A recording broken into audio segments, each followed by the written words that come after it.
సిగ్గు సిగ్గు మెను ప్రకారం భోజనం అందించమంటే విద్యార్థులు తిట్టడమా? సబ్ కలెక్టర్ గారు ఎస్టీ బాయ్స్ హాస్టల్ వెంటనే తనిఖీ చేయాలి. సబ్ కలెక్టర్ గారు ST boys hostel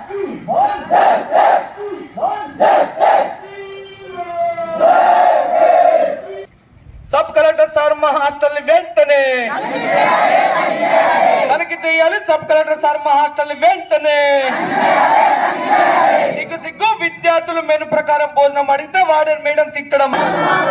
lady warden మనకొద్దు, మాకొద్దు మాకొద్దు మాకొద్దు మాకొద్దు మాకొద్దు మాకొద్దు మాకొద్దు మాకొద్దు పీడిఎస్ జిందాబాద్ పీడిఎస్ జిందాబాద్ సిగ్గు సిగ్గు మెను ప్రకారం ఆధ్వర్యంలో ఈ రోజు ఏదైతే ఆర్మూర్ పట్టణ కేంద్రంలో ఉన్నటువంటి ఎస్టీ బాయ్స్ హాస్టల్లో దాదాపు ప్రారంభమై దాదాపు 40 రోజులు గడుస్తూ ఉంది.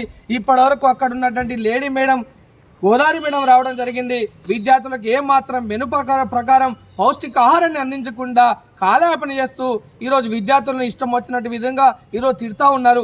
మేము ఇదే పద్ధతిలో ఇదే విషయం మేము మేడం సంబంధించి సమాచారం అందిస్తే వాళ్ళెవరు వీళ్ళెవరు అని చెప్పేసే విధంగా ఈరోజు ఆ లేడీ మేడం ఈరోజు మా పైన కావచ్చు విద్యార్థుల పైన దురుసుగా ప్రవర్తిస్తూ ఎవరేం చేసుకుంటారు అనేటువంటి విధంగా ఈరోజు వ్యవహరించడం సరైంది కాదని చెప్పేసి మేము అడుగుతున్నాం. విద్యార్థులు గొంతమ్మ కోరుకోలేం కోరలేరు, విద్యార్థులు మాకు మీ సీట్ కావాలని చెప్పేసి కోరలేరు. విద్యార్థులు ఏం అడుగుతున్నారు? విద్యార్థులు మెను ప్రకారం భోజనం అందించమని చెప్పేసి అంటే ఈ రోజు విద్యార్థులను చూడకుండా మీరు ఇష్టం లేకపోతే ఇక్కడ నుంచి వెళ్ళిపోండి, మీకు టీసీలు ఇచ్చి పంపిస్తామనేటువంటి విధంగా ఈరోజు విద్యార్థులను తిట్టడం అంటే ఇంత అమానుషంగా అని చెప్పేసి ఒకసారి ఆలోచన చేయాల్సిన అవసరం ఉంది. విద్యార్థులు తినలేక ఈరోజు కాలేజీకి పోయే పరిస్థితుల్లో పస్తులు ఉంటున్నటువంటి పరిస్థితి కల్పిస్తూ ఉంది.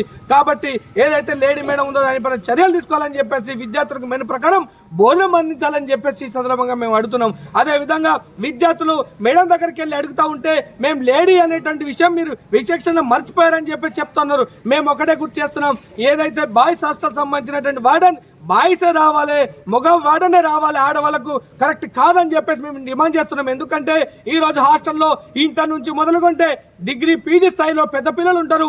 ఏదైనా జరిగితే కరెక్ట్ కాదు. కాబట్టి దీన్ని అధికారులు దృష్టిలో పెట్టుకొని లేడీ వార్డెన్ని తొలగించి వేరే వార్డెన్ని మగవార్డెన్ని తీసుకురావాల్సినటువంటి అవసరం ఉందని చెప్పేసి కూడా ఈ సందర్భంగా మేము డిమాండ్ చేస్తున్నాము.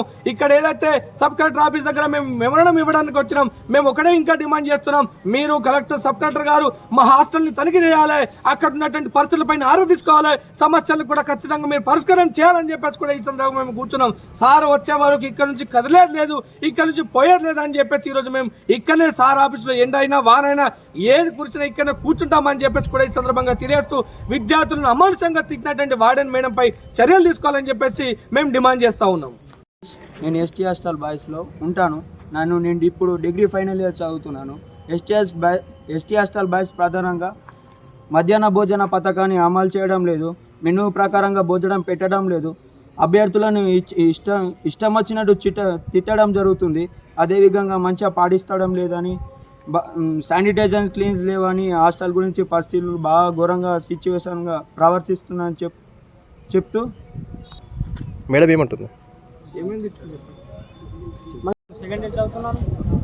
మన ఎస్టీ హాస్టల్ బాయ్స్ హాస్టల్లో మాకు వార్డెన్ మేడం తిట్టడం జరిగింది. మేడం పేరు మేడం పేరు గోదావరి మేడం. మాకు బూతు మాటలు తిడుతుంది. మళ్ళీ మేము ప్రకారం అన్నం పెట్టకపోవడం జరిగింది. మాకు అడిగితే తిడుతుంది, మళ్ళీ టీసీ తీసుకొని పోమంటుంది. ఏం తిడుతుంది మేడం? గుండ కొడుకులారా, ఇక ఏం చదువుకోండి, వాళ్ళ సప్లీలు ఉన్నాయి, మీకు అన్నం ఎందుకు, మెను ప్రకారం పెట్టవచ్చు. ఏం పెడతారు? పప్పులు పెడుతురు, డైలీ పప్పులే పెడుతురు, వెజిటేబుల్స్ లేవు, మళ్ళీ పొద్దున్న రాగి జావ లేదు. మెనూ ప్రకారం టిఫిన్ పెట్టగచ్చిర్రు. ఓకే.